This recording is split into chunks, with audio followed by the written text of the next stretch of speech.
kecuali Allah akan masukkan dia, si abah ini, si mama ini, ke dalam surga karena limpahan rahmatnya kepada mereka.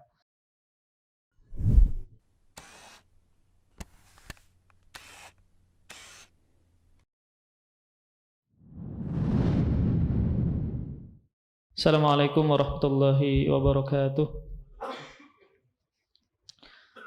Alhamdulillah wassalatu wassalamu ala Rasulillah wa ala alihi wa sahbihi wa mawalah. Wala haula wala quwwata illa billah. Amma ba'du, kita teruskan pembahasan ringkas tentang qaidul arba' dan kita sampai di kaidah yang kedua, namun kita ringkas kaidah yang pertama yang disebutkan oleh Syekh Muhammad At-Tamimi. Kaidah yang pertama, beliau mengatakan anta'lama annal kufar alladhi naqatalahum Rasulullah sallallahu alaihi wasallam muqirruna bi anna Allah ta'ala huwal khaliq al-mudabbir wa anna dzalika lam yudkhilhum fil Islam wad dalilu qawluhu ta'ala qul may yarzuqukum minas sama'i wal ardi amman yamliku as-sam'a wal absara wa may yukhrijul hayya minal mayyiti wa may yukhrijul hayya minal mayyiti wa yukhrijul mayyita minal hayy wa may yudabbirul amra fasayaquluna Allah faqul afala tattaqun. Kaidah yang pertama, penulis mengatakan engkau perlu mengetahui bahwa orang-orang kafir yang diperangi oleh Rasulullah SAW, mereka meyakini bahwa Allah Subhanahu wa taala adalah satu-satunya pencipta dan pengatur. Nah, jadi yang diperangi oleh Nabi berupa orang-orang kafir, maka orang kafir ini meyakini bahwa Allah Subhanahu wa taala adalah satu-satunya pencipta dan pengatur mereka. Jadi, walaupun mereka menyembah patung dan berhala, mereka tidak mengatakan dan meyakini patung tersebutlah yang menciptakan mereka, tidak. Tetap mereka mengatakan bahwa yang menciptakan dan mengatur mereka adalah Allah Subhanahu wa taala. Namun demikian, hal tersebut tidaklah menyebabkan mereka masuk ke dalam agama Islam. Walaupun mereka mengakui bahwasanya Allah yang pencipta mereka, yang mengatur mereka, namun mereka tidak dikatakan sebagai seorang muslim. Dalilnya adalah firman Allah Subhanahu wa taala surah Yunus ayat 31 yang artinya, katakanlah wahai Muhammad, siapakah yang memberikan rizki kepada kalian, wahai orang musyrikin, yang datangnya dari langit dan bumi? Atau siapa yang kuasa menciptakan pendengaran dan penglihatan? Dan siapa yang mengeluarkan yang hidup dari yang mati dan mengeluarkan yang mati dari yang hidup? Dan siapakah yang mengatur segala urusan? Ketika Rasul disuruh menanyakan ini kepada orang musyrikin, maka mereka orang musyrikin pasti menjawab Allah. Pasti menjawab apa? Allah Subhanahu wa taala. Kemudian kata Rasul, kemudian kata Allah, maka katakanlah, mengapa kalian tidak bertakwa kepada Allah Subhanahu wa taala dengan hanya beribadah kepada Allah?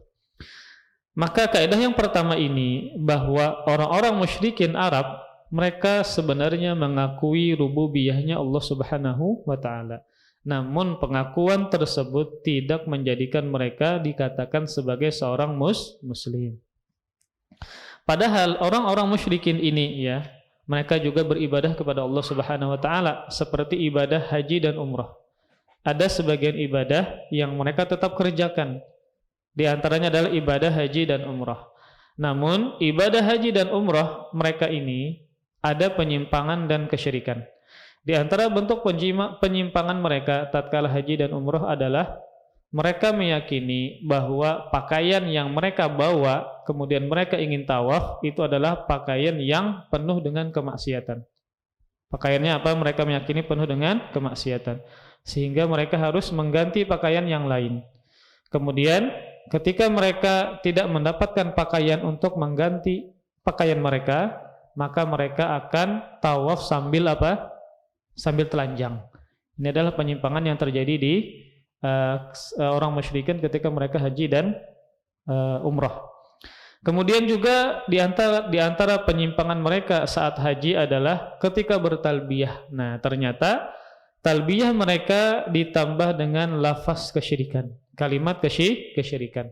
Padahal kan kalau kita bertalbiyah maka isinya adalah mentauhidkan Allah Subhanahu wa taala. Labbaik Allahumma labbaik, labbaik la syarika laka labbaik, innal hamda wan ni'mata laka wal mulk la syarika lak.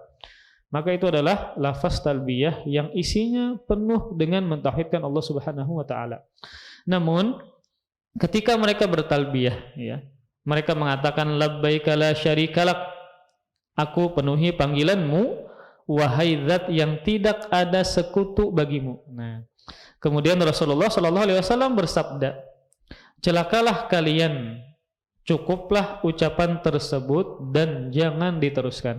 Karena tatkala mereka mengatakan labbaika la syarika lak, ada tambahan. Yang tambahan ini adalah isinya mengandung kesyirikan. Mereka menambah illa syarikan huwalak tamlikuhu wa ma malak. Yaquluna hadza wa hum yatufuna bil baiti. Ketika mereka mengatakan labbaika la syarika lak, mereka menambah illa syarikan huwalak, kecuali sekutu bagimu, tamlikuhu wa ma malak, yang engkau kuasai dan dia sekutu tadi tidak menguasai. Maksudnya apa? Orang musyrikin ini mereka mengakui adanya tandingan selain Allah yang diibadahi, namun tandingan ini tetap Allah yang menguasai. Tetap Allah yang menguasai. Maka dari sini bisa kita simpulkan bahwasanya ketika orang musyrikin itu menyembah patung dan berhala ini, maka mereka tidak meyakini yang menciptakan mereka adalah patung dan berhala, tetap Allah Subhanahu wa taala. Nah, mereka menyembah berhala tersebut karena mereka meyakini berhala tersebut adalah sesembahan yang diizinkan Allah untuk disembah. Maka ini adalah sebuah penyimpangan yang terjadi dari mereka. Makanya Rasulullah sallallahu alaihi wasallam ketika berdakwah selama 13 tahun di kota Makkah, fokus beliau apa? Untuk meluruskan penyimpangan di sini. Bahwa Allah tidak mengizinkan sekutu, Allah tidak memberikan kebolehan untuk manusia memberikan menjadikan sekutu atau tandingan yang diibadahi selain Allah Subhanahu wa taala. Kemudian juga banyak di antara kaum musyrikin yang menamakan anak mereka dengan Abdullah. Apa Abdullah? Hamba Allah. Tetapi ini menunjukkan apa? Ini menunjukkan bahwasanya mereka sebenarnya faham bahwasanya mereka adalah hamba Allah Subhanahu wa taala. Namun tadi bahwa hanya sekedar nama saja tidak menyatakan dia adalah sebagai seorang muslim. Bahkan ada orang yang munafik, gembong munafik di zaman Nabi, ngarannya Abdullah. Tapi dia di dalam Al-Qur'an Allah mengatakan bahwa orang munafik itu apa? Fid-darkil asfali minan nar. Berada di dasar neraka jahanam yang paling dalam. Maka ngaran pemimpinnya adalah Abdullah bin Ubay bin Salul. Ngarannya Abdullah bagus benar kayak itu. Tetapi kelakuan membala. Dia adalah gembong orang munafik di zaman Nabi yang menampakkan keimanan namun menyembunyikan kekufuran. Padahal ngaran bagus Abdullah. Ini menunjukkan apa? Bahwa mereka sebenarnya tahu bahwa yang menciptakan mereka adalah Allah, sehingga mereka menamakan anak-anak mereka dengan sebutan Abdullah. Kemudian orang musyrikin tersebut juga ketika mereka berada dalam kondisi yang genting, yang sangat darurat, yang sangat bahaya, ya. Ketika tatkala mereka berada di dalam kapal, kemudian misalnya kapalnya hendak karam, maka mereka ikhlas beribadah hanya kepada Allah. Maka mereka ikhlas berdoa hanya kepada Allah Subhanahu wa taala. Namun ketika Allah selamatkan mereka, ternyata kembali kepada kesyirikan. Kesyirikannya apa? Yaitu beribadah kepada selain Allah Subhanahu wa taala.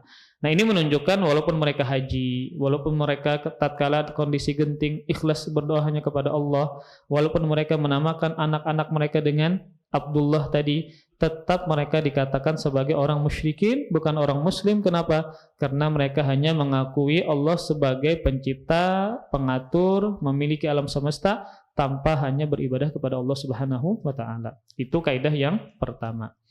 Kemudian kaidah yang kedua, Penulis mengatakan, yaitu Syekh Muhammad At-Tamimi, annahum yaqulun ma da'awnahum wa tawajjahna ilaihim illa li talabil qurbah wasyafa'ah. Fadalilul qurbah qauluhu ta'ala walladzina ittakhadhu min dunihi awliya ma na'buduhum illa liqarribuna ila Allahi zulfa innallaha yahkumu bainahum fima hum fihi ikhtalifun innallaha la yahdi man huwa kadzibun kaffar. Wa dalilus syafa'ah qauluhu ta'ala wa ya'buduna min dunillahi ma la yadurruhum wa la yanfa'uhum wa yaquluna haula'i syufa'auna indallah.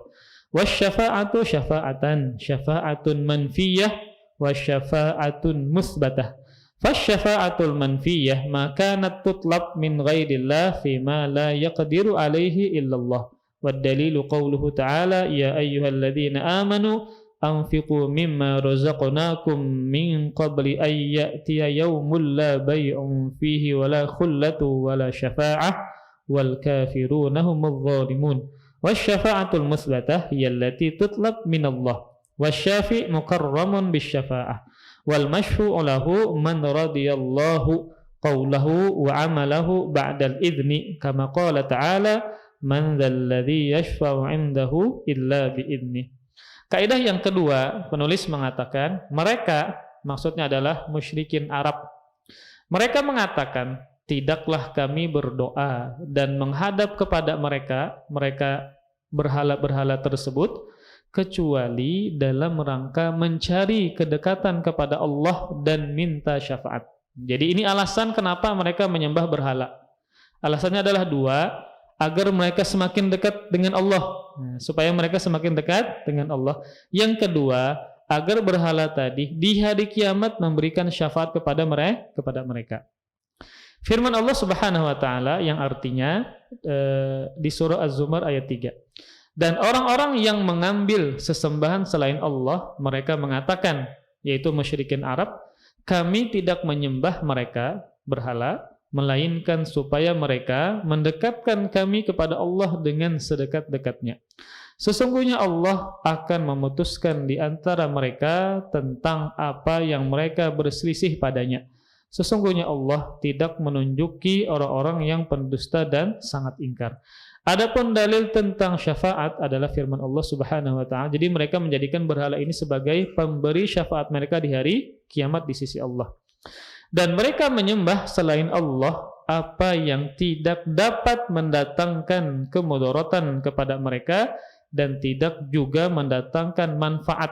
Dan mereka mengatakan mereka, yaitu para berhala, itu adalah pemberi syafaat bagi kami di sisi Allah Subhanahu wa taala. Maka dari dua surah ini, Az-Zumar ayat 3 dan Yunus ayat 18, ini secara jelas menunjukkan bahwa tujuan orang musyrikin menyembah patung dan berhala adalah sebenarnya baik. Satu, untuk dekat dengan Allah. Dua, agar patung ini memberikan syafaat kepada mereka di sisi Allah Subhanahu wa taala. Namun namun niat yang baik harus disertai dengan perbuatan yang baik. Jadi ini cara mereka salah. Agar mereka dekat dengan Allah, tetapi cara mereka salah dengan menyembah berhala tadi. Kemudian penulis mengatakan, syafaat ada dua macam. Satu, syafaat manfiyah, yaitu syafaat yang ditolak. Kedua, syafaat musbatah, yaitu syafaat yang ditetapkan, yang dibolehkan atau ditetapkan. Maka syafaat yang manfiyah, yang ditolak, adalah syafaat yang diminta kepada selain Allah. Maka ini adalah syafaat yang pasti tertolak, karena memintanya kepada selain Allah seperti minta kepada berhala. Jadi ini contoh saja di zaman Nabi bahwa mereka menjadikan berhala ini sebagai pemberi syafaat selain Allah Subhanahu wa taala. Maka dari sini kita bisa fahami bahwa satu-satunya yang memberikan syafaat hanyalah Allah Subhanahu wa taala. Makanya tidak boleh kita yang hidup sekarang minta syafaat kepada Nabi. Misal pian berdoa, wahai misalnya pian berdoa kepada Allah Subhanahu wa taala, atau misalnya pian mengatakan, wahai Nabi, berilah aku syafaat, itu enggak boleh. Kenapa demikian? Tidak boleh. Karena syafaat adalah hanya milik Allah Subhanahu wa taala. Yang boleh seperti ini, wahai Allah, Kita tetap berdoa kepada Allah, ya Allah, berikanlah aku syafaat Nabi di hari kiamat. Tapi kalau kita langsung mengatakan, ya wahai Nabi, berilah aku syafaat, itu enggak boleh. Kenapa demikian? Karena Rasulnya sudah meninggal dunia. Beda halnya kalau kita di hari kiamat. Di hari kiamat. Maka semua manusia termasuk Nabi dan Rasul itu semuanya dihidupkan. Maka ketika manusia itu berada di padang mahsyar, maka mereka menemukan kepayahan dan kesulitan yang sangat besar. Di antaranya adalah matahari didekatkan, kemudian sangat dekat dengan manusia, sehingga manusia mengeluarkan keringat sesuai dengan amalnya masing-masing. Ada yang sampai mata kaki keringatnya, ada yang sampai lutut, ada yang sampai menenggelamkan orang tersebut. Kemudian manusia dikumpulkan seluruhnya sejak zaman Nabi Adam sampai zaman Nabi Muhammad. Pian bayangkan kondisinya, manusia telanjang, tanpa alas kaki dan tanpa disunat. Menumpuk seperti itu. Tentu semua manusia pasti ingin mencari syafaat, mencari pertolongan. Akhirnya manusia mencari para nabi. Maka mencari kepada Nabi Nuh, kepada Nabi Adam, semuanya minta uzur tidak bisa memberikan syafaat. Siapa yang bisa memberikan syafaat ketika di padang mahsyar? Rasulullah sallallahu alaihi wasallam. Nah, ketika di padang mahsyar itu kan semua nabi dan rasul itu hidup. Maka orang-orang minta syafaat kepada mereka. Tapi kalau sekarang para nabi dan para rasul semuanya sudah meninggal dunia, maka enggak boleh kita mengatakan, wahai Nabi Muhammad, berilah aku syafaat. Kalau kita sekarang masih hidup, enggak boleh. Karena rasulnya sudah meninggal dunia. Jadi tidak boleh. Sebagaimana di sini ya, orang musyrikin mereka meminta syafaat saat mereka hidup ya, kemudian kepada berhala yang tidak Allah izinkan untuk diminta syafaat. Maka penulis mengatakan, syafaat manfiyah yang ditolak adalah syafaat yang diminta kepada selain Allah Subhanahu wa taala. Siapapun dia, entah kepada Nabi Muhammad, itu tidak boleh. Dalam perkara yang tidak satu pun yang mampu memberikannya kecuali Allah. Jadi syafaat itu adalah mutlak, adalah milik Allah Subhanahu wa taala, yang tidak ada yang mampu memberikannya kecuali Allah. Maka tidak boleh kita minta syafaat sekarang kepada selain Allah Subhanahu wa taala. Dalilnya adalah firman Allah Subhanahu wa taala surah Al-Baqarah ayat 254. Wahai orang-orang yang beriman, berinfaklah, belanjakanlah di jalan Allah sebagian dari rizki yang telah kami berikan kepada kalian sebelum datang hari yang pada hari tersebut tidak ada lagi jual beli dan tidak ada lagi persahabatan yang akrab dan tidak ada lagi syafaat, dan orang-orang kafir itulah orang-orang yang melakukan kezaliman. Itu syafaat yang pertama, syafaat yang ditolak. Kemudian syafaat yang kedua adalah syafaat musbatah yang ditetapkan. Adalah syafaat yang diminta dari Allah. Tetap kita minta kepada Allah Subhanahu wa taala.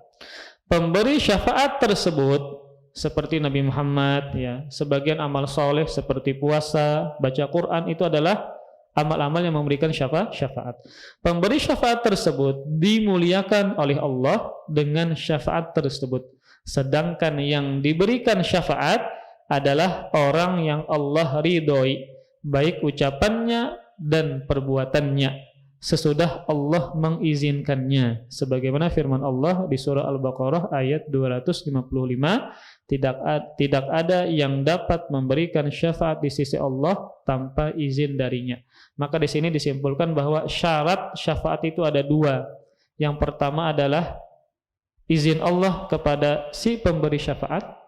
Syarat yang kedua, ridha Allah kepada yang diberikan syafaat darinya. Maka misal Nabi Muhammad SAW di hari kiamat diizinkan memberikan syafaat. Namun apakah semua umatnya itu Allah ridhoi? Maka yang beriman Allah ridhoi ya. Yang tidak beriman maka tentu Allah tidak ridhoi. Ketika Rasul diberikan izin untuk memberikan syafaat, maka yang Allah ridhoi saja yang bisa diberikan. Maka orang kafir tidak bisa Rasulullah SAW memberikan syafaat kepada orang kafir, kecuali satu pengkhususan kepada Abu Thalib ya. Ini ada pengkhususan syafaat. Rasulullah SAW bisa memberikan syafaat kepada Abu Thalib yang asalnya dia masuk ke dalam neraka yang paling dasar, yang paling dalam, namun diringankan siksaan neraka, yaitu disuruh pakai sendal namun ketika disuruh memakai sandal atau terompa, otaknya yang mendidih. Itu diringankan. Namun ketika diringankan azabnya, ya tetap itu adalah azab yang sangat pedih. Maka ini syafaat yang khusus, yaitu Rasulullah SAW memberikan syafaat kepada pamannya untuk diringankan azabnya. Maka ini tidak berlaku kepada semua nabi dan rasul. Ketika keluarga mereka masuk ke dalam neraka, maka mereka tidak bisa memberikan syafaat kepada keluarga mereka yang mati dalam keadaan kafir, kecuali satu, Rasulullah SAW, yaitu hanya meringankan azab saja. Walaupun ringan, tetap azabnya sangat pedih. Nah, uraian tadi cukup panjang, kaidah yang kedua ini. Maka kalau kita lihat kaidah yang pertama, telah dijelaskan bahwa orang musyrikin Arab mengakui adanya Allah. Bahkan mereka mengakui pencipta mereka adalah Allah, pengatur mereka adalah Allah. Nah, di kaidah yang kedua ini, maka Syekh menjelaskan alasan mereka kenapa mereka menyembah kepada selain Allah, yaitu kepada patung dan berhala. Maka yang pertama, alasan mereka menyembah patung dan berhala adalah agar mereka dekat dengan Allah. Nah, agar mereka apa? Dekat dengan Allah Subhanahu wa ta'ala. Ini sebagaimana perkataan mereka yang Allah sebutkan dalam Al-Quran, ma na'buduhum illa liyuqarribuna ilallahi zulfa. Kami tidak menyembah kepada berhala, melainkan supaya mereka berhala tadi mendekatkan kami kepada Allah dengan sedekat-dekatnya. Jadi tujuan mereka baik sebenarnya, agar ketika mereka menyembah patung dan berhala ini supaya dekat dengan Allah. Tapi caranya salah. Salah. Nah, kenapa mereka menyembah berhala sebelumnya? Karena mereka meyakini berhala ini adalah tandingan yang Allah izinkan untuk diibadahi. Maka mereka menganggap berhala-berhala tersebut adalah bisa mendekatkan diri mereka kepada Allah Subhanahu wa ta'ala.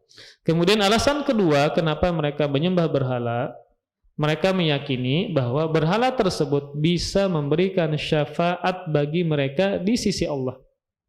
Jadi mereka meyakini bahwa berhala tadi bisa memberikan syafaat untuk mereka di sisi Allah Subhanahu wa ta'ala. Jadi sebenarnya mereka menetapkan syafaat di hari kiamat. Namun mereka meyakini sebuah penyimpangan, yaitu berhala itu bisa memberikan syafaat kepada mereka. Padahal berhala ini adalah sesuatu yang Allah tidak izinkan untuk memberikan syafaat. Nah, kemudian para ikhwah sekalian, dalam penjelasan ini, ya, dalam kaidah yang kedua ini, maka tatkala kita beribadah kepada Allah, maka kita tidak membikin perantara antara kita kepada Allah Subhanahu wa ta'ala. Seperti berdoa. Apakah perlu kita mendekatkan diri kita kepada Allah dengan berdoa? Perlu perantara dulu. Misal kepada Rasulullah kita membikin perantara supaya dekat dengan Allah Subhanahu wa ta'ala, maka jawabannya tidak. Maka jangan dianalogikan Allah seperti makhluk. Misal kita hendak bertemu dengan presiden, kawak kada kita langsung, pasti kada kawak, pasti melalui menterinya, melalui penasehatnya, itu untuk makhluk. Tapi kalau Allah Subhanahu, tidak perlu kita melewati makhluk. Bukankah dalam Al-Quran Allah mengatakan, wa idza sa'alaka ibadi anni fa inni qarib ujibu da'watad da'i idza da'an. Dan apabila hamba-hambaku bertanya kepadamu tentang aku, maka jawablah bahwasanya aku dekat. Tidak perlu membikin perantara antara kita dengan Allah Subhanahu wa ta'ala. Jadi kalau berdoa maka langsung berdoa kepada Allah Subhanahu wa ta'ala. Nah, maka syubhat mereka, ya, yang ulun sebutkan tadi, kata mereka kalau kita ingin dekat dengan Allah, maka kita membikin perantara. Lalu mereka menjadikan berhala sebagai perantara agar mereka dekat dengan Allah Subhanahu wa ta'ala. Dan inilah syubhat yang sering kita dengar. Kenapa misalnya kita harus bertawassul, ya, menjadikan perantara antara kita dekat dengan Allah? Kata mereka, kalau kita misalnya hendak bertemu dengan orang penting, lalu kita harus apa? Harus bertakun dulu lawan penasehatnya, bertakun dulu lawan orang yang dekat, kada kawalang langsung. Kita katakan Allah berbeda dengan makhluk.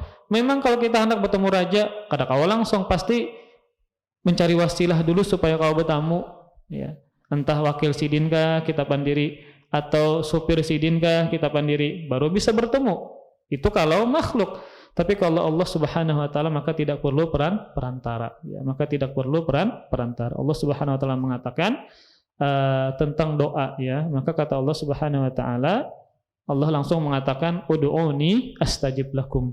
Berdoalah kalian kepadaku, niscaya aku kabulkan doa kalian tanpa ada perantara. Nah, kemudian para ikhwah sekalian, ya. Jadi patung-patung yang mereka sembah, mereka tidak meyakini patung tersebut adalah pencipta mereka, tidak.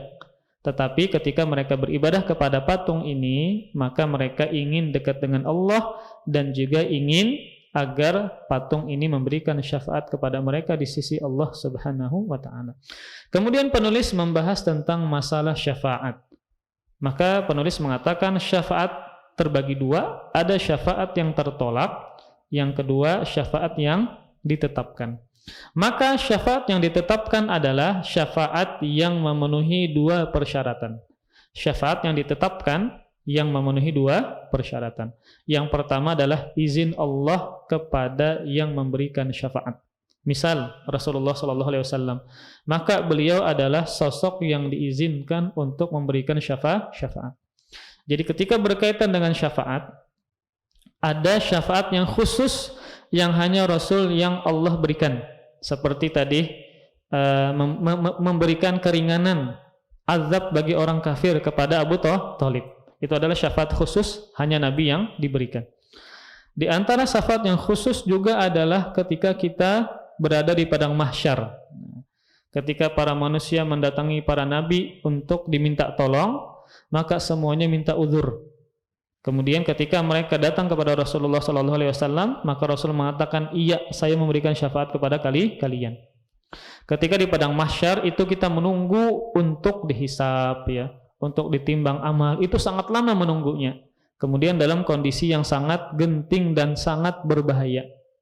Makanya dalam sebuah hadis yang diriwayatkan oleh Imam Muslim, Rasul mengatakan, man naffasa an mu'min kurbatan naffasallahu anhu kurbatan min yaumil qiyamah atau kama qala sallallahu alaihi wasallam. Rasul pernah mengatakan, barang siapa yang meringankan satu kesulitan mukmin di dunia, niscaya Allah akan meringankan satu kesulitan yang ada di akhirat. Coba pian perhatikan konteks hadis ini. Rasul mengatakan barang siapa yang meringankan satu kesulitan dunia dari orang beriman, maka Allah akan meringankan satu kesulitan untuknya di hari kiamat. Rasul tidak mengatakan niscaya Allah akan meringankan kesulitan dia dunia dan akhirat, tapi cuma di akhirat saja.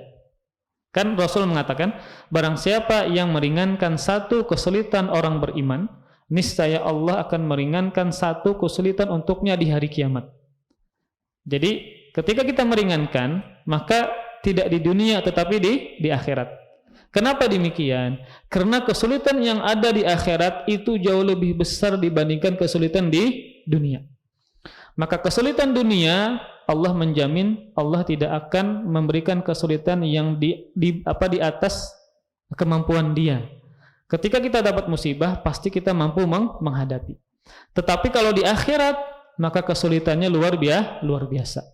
Makanya ketika kita meringankan beban, kesulitan, kesusahan seorang mukmin, maka Allah akan meringankan satu kesulitan demi kesulitan yang ada di akhirat kelak. Karena kesulitan yang ada di dunia ini adalah biasa saja dibandingkan dengan akhirat. Maka ini menunjukkan bahwasanya ketika kita mengalami kesulitan yang luar biasa di hari kiamat, di padang mahsyar dan seterusnya, maka di sini syafaat Allah Subhanahu wa taala Allah tetapkan seperti kepada Rasulullah SAW, ya. Kemudian syafaat yang umum seperti orang-orang soleh juga memberikan syafaat. Sebagian ibadah seperti puasa, baca Quran juga memberikan syafaat di hari kiamat. Para malaikat juga memberikan syafaat. Makanya kita disuruh untuk banyak kawan soleh itu, diantaranya itu alasannya, agar siapa tahu orang soleh ini memberikan syafaat kepada kita di hari kiamat. Nah, maka syafaat yang ditetapkan ini memenuhi dua persyaratan. Yang pertama adalah izin Allah bagi yang memberikan syafaat. Maka Rasulullah diberikan izin, kemudian para malaikat diberikan izin, orang-orang saleh diberikan izin. anak yang meninggal dunia saat belum balik juga diberikan izin untuk memberikan syafaat kepada kedua orang tuanya. Kemudian syarat yang kedua, ridha Allah kepada yang diberikan syafaat darinya. Ridha Allah kepada yang diberikan syafaat darinya.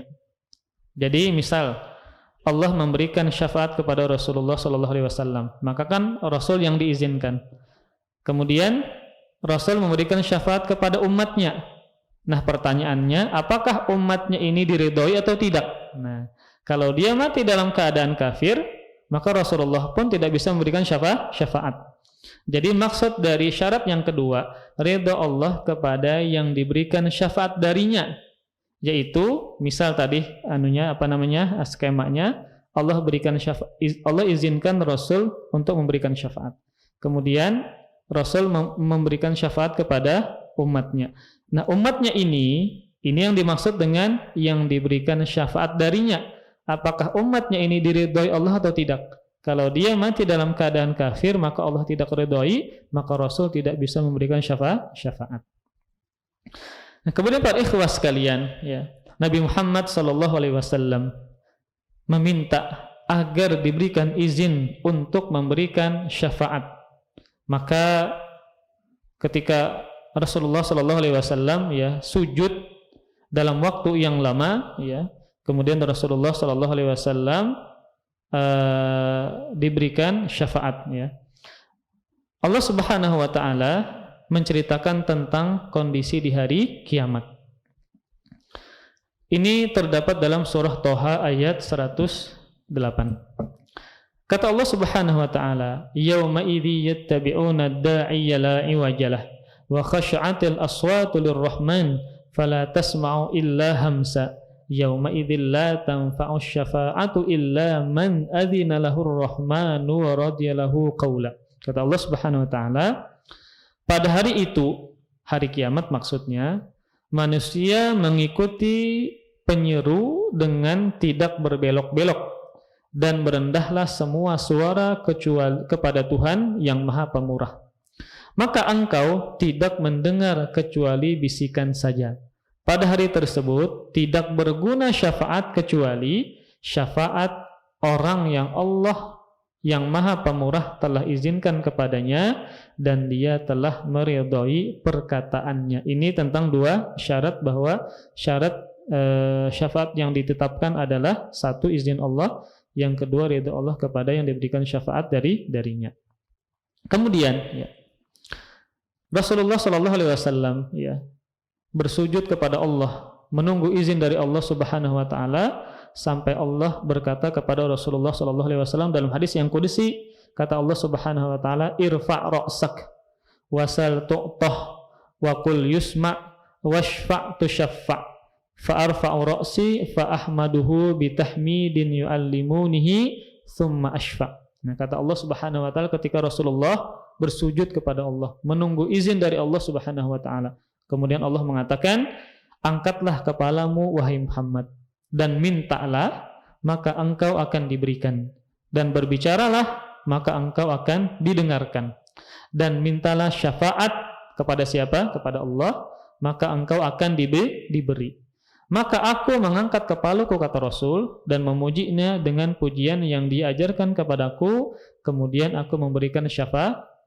Ini kapan? Di hari kiamat. Kemudian para ikhwah sekalian, ketika Rasulullah SAW ya berada di Sirat di hari kiamat, Sirat ini adalah jembatan yang dibentangkan di atas punggung neraka Jahannam. Nah, ketika Rasulullah SAW berada di Sirat, maka beliau berdoa agar umatnya selamat. Ini bentuk syafaat Nabi kepada umatnya yang ingin menyeberang Sirat, ya. Sirat itu adalah jembatan jisrun yunsab ala dhahri jahannam, yang dibentangkan di atas punggung neraka Jahannam, yang dia lebih tipis daripada rambut, lebih tajam daripada pedang. Secara akal mustahil orang bisa menyeberangi, karena seperti itu disifatkan, ya, lebih tajam daripada pedang, lebih tipis daripada rambut. Namun yang berkata adalah amal, yang membuat dia bisa menyeberang adalah amalannya. Nah, salah satu bentuk syafaat Nabi di hari kiamat adalah beliau berdoa kepada Allah agar umatnya selamat bisa menyeberang dari jembatan Sirat tadi. Kemudian dalam sebuah hadis ya, Rasul mengatakan wa kalamur rusul yauma idzin Allahumma sallim sallim. Dan perkataan pada para rasul ketika itu, ya Allah selamatkanlah, selamatkanlah. Jadi para nabi, kemudian juga Nabi Muhammad SAW, mereka berdoa kepada Allah agar umatnya selamat ketika menyeberang di Sirat. Nah, pertanyaannya, apakah semua umat Nabi Muhammad SAW diselamatkan ketika menyeberang ke Sirat? Maka jawabannya tidak. Maka umat Nabi Muhammad yang meninggal dalam keadaan kafir, maka tidak selamat dari menyeberang Sirat tadi. Hanya orang-orang yang Allah ridhoi saja yang bisa selamat dari jembatan Sirat tersebut. Kemudian syafaat yang kedua, yaitu syafaat yang ditolak seperti syafaatnya berhala. Maka berhala tidak bisa memberikan syafaat. Tidak Allah izinkan, ya, tidak Allah izinkan. Maka syafaat yang ditolak adalah syafaat yang tidak memenuhi persyaratan. Entah orangnya Allah tidak izinkan atau yang diminta syafaat darinya Allah tidak ridhoi. Maka dia menjadi tertolak. Kemudian para ikhwas sekalian ya, pada hari kiamat maka yang memberikan syafaat itu banyak ya. Banyak, tidak cuma hanya kepada dari Rasulullah SAW. Ada syafaat dari malaikat ya, para nabi, orang-orang soleh, bahkan anak kecil juga bisa memberikan syafaatnya. Ini dalam sebuah hadis ya, Rasulullah SAW pernah bersabda, hadis yang sahih yang dikeluarkan oleh Al-Imam Al-Bukhari, kata Rasul, ma minan nasi muslim yamutu lahu thalathatun minal walad lam yablughul hintha illa adkhalahu Allahul jannah bi fadli rahmatihi iyyahum. Kata Rasulullah SAW, tidak seorang muslim pun yang ditinggal wafat oleh 3 orang anaknya yang belum baligh. Misal kita bisa anak 5, ternyata 3 meninggal dalam kondisi belum baligh, masih halus, berarti belum berdosa. Kecuali Allah akan masukkan dia, si abah ini, si mama ini, ke dalam surga karena limpahan rahmatnya kepada mereka. Jadi kalau seseorang itu sabar, anaknya meninggal 3 orang atau lebih misalnya, dalam keadaan belum balik masih halus, maka si anak-anak ini Allah izinkan untuk memberikan syafaat kepada orang tuanya, sehingga mereka masuk ke dalam surganya Allah Subhanahu wa ta'ala. Kemudian juga para nabi, orang-orang saleh, orang-orang beriman juga bisa memberikan syafaat. Dalam sebuah hadis, hadis qudsi ya, Allah Subhanahu wa taala berfirman, syafa'atil malaikah wa syafa'an nabiyyun wa syafa'al mu'minun. Para malaikat dan para nabi dan orang-orang beriman, mereka memberikan syafaat di hari kiamat. Maka inilah para ikhwas sekalian, ulun ringkas. Jadi kaidah yang kedua ini adalah, kenapa orang musyrikin itu menyembah berhala? Padahal mereka menyatakan dan meyakini bahwa Allah lah satu-satunya yang menciptakan mereka, menghidupkan mereka, dan seterusnya. Maka alasannya ada 2. Satu, agar mereka dekat dengan Allah. Nah, jadi mereka menyembah berhala supaya dekat dengan Allah. Tujuannya baik namun caranya salah. Alasan yang kedua, agar berhala ini bisa memberikan syafaat kepada mereka di hari kiamat di sisi Allah Subhanahu wa taala. Namun tentu ini adalah syafaat yang tertolak. Satu, Allah tidak mengizinkan berhala memberikan syafaat. Yang kedua, orang musyrikin tidak Allah ridhoi. Kenapa? Karena mereka tidak beriman kepada Allah Subhanahu wa taala. Wallahu a'lam bishawab. Nah, nanti kita teruskan, semoga sempat ya, kaidah yang ketiga dan kaidah yang keempat. Ini kan judulnya 4 kaidah saja kayak itu. Nah, sisa berapa minggu lagi gerang nih? Ada berapa minggu ya? Ada berapa ahad? 2 kali lagi. Ini yang keberapa ini? Ini yang kedua lah. Yang ketiga sebenarnya. Kan kita ahadnya hari pertama puasa kan ahad. Kemudian kedua, ini yang ketiga. Sisa 2 berarti apalah? Berarti ada 5 dalam sebulan. Insya Allah sempat kita habiskan ya. Jadi satu pertemuan, 1 kaidah. Kan cuma 4 kaidah. Nah, jadi ringkas ya, 4 kali pertemuan kita habiskan. Karena tujuan ulun untuk membacakan kitab ini, kan dulunya kita membahas usul salasah. Sebenarnya urutannya setelah itu habis baru kitab Qawaidul Arba. Ulun langsung loncat kitab Tauhid. Karena pertimbangannya kemarin itu ulun membacakan Qawaidul Arba ini di Samsat, tapi sebulan sekali. Makanya sampai wah ini belum tamat lagi Qawaidul Arba. Karena sebulan sekali ulun terlalu melebar. Jadi bulan puasa rencana ulun kita menamatkan kitab Qawaidul Arba. Karena ini adalah kitab tauhid yang pondasi, yang usul agar kita bisa benar-benar membangun tauhid dari dasar. Ya, dari ini sebagaimana nasihat para ustadz kita agar tidak bosan-bosannya mengajarkan tauhid kepada para jamaah. Terlebih berkaitan dengan tauhid yang dasar agar kuat dalam membangun tauhid, ya, tauhid kita kepada Allah Subhanahu wa taala. Wallahu a'lam bishawab.